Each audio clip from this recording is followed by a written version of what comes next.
Ce dimanche après-midi à l'Alliance Riviera, les Marseillais ont battu l'OGC Nice de Lucien Favre.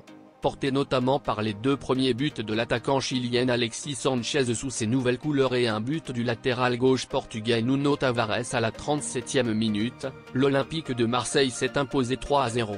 Pape Gueye, qui n'avait joué la moindre minute depuis le début de la saison, est enfin apparu avec l'OM. Le milieu de terrain international sénégalais est rentré dans le dernier quart d'heure. Grâce à ces 3 points, l'Olympique de Marseille prend provisoirement la première place de la Ligue 1. Nous espérons aussi le retour de Bamba Dieng dans cette équipe très prochainement. Le Sénégal s'est imposé hier face à la Guinée dans le cadre des éliminatoires de la CHAN 2023. Un exploit qu'ils doivent à Malay Diagne qui a inscrit l'unique but de la rencontre.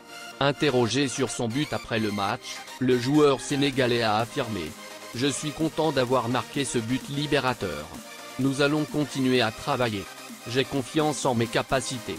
Nous avons bien étudié notre adversaire et nous savions qu'à un moment donné du match ils vont lâcher. Ils l'ont fait, de notre côté, nous avons accéléré et marqué ce but. C'est une petite victoire certes mais nous ne comptons pas s'arrêter ici. Nous voulons changer l'histoire. Et nous allons faire le nécessaire pour y arriver. » Cet exploit des Lions a aussi été rendu possible grâce à leur portier qui a fait des arrêts décisifs. En effet, étant très critiqué par les supporters sénégalais, l'international portier sénégalais Alioune Badara Faye a montré une belle performance.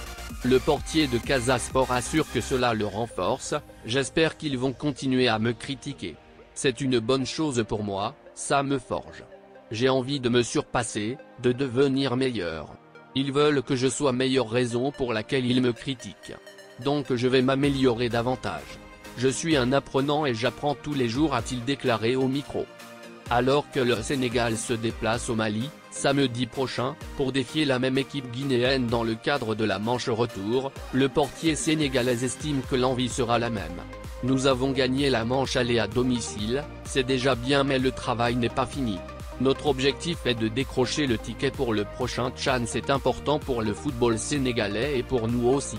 Nous allons essayer de finir le travail Inch'Allah, a-t-il ajouté.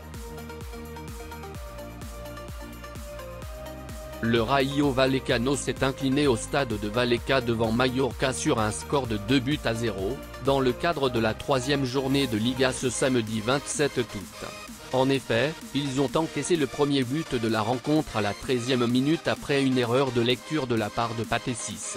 Le milieu de terrain sénégalais, qui a impressionné lors de ses 2 premiers matchs de la saison, a été aligné en défense centrale en remplacement de Florian Lejeune, qui a été suspendu. À la fin de la rencontre, l'entraîneur du Rayo Vallecano Andono Iraola s'est présenté en conférence de presse et a été questionné sur son choix de faire jouer le milieu de terrain sénégalais en défense centrale. Nous attendions à un match durant lequel nous aurions la possession de balle et c'est exactement pour cela que j'ai opté pour Pathé Ciss en défense. Je pensais qu'il allait beaucoup nous donner dans cette position. Il a les qualités pour distribuer de bonnes passes mais son erreur a été précisément avec le ballon. Au final, c'est un milieu de terrain, a-t-il expliqué.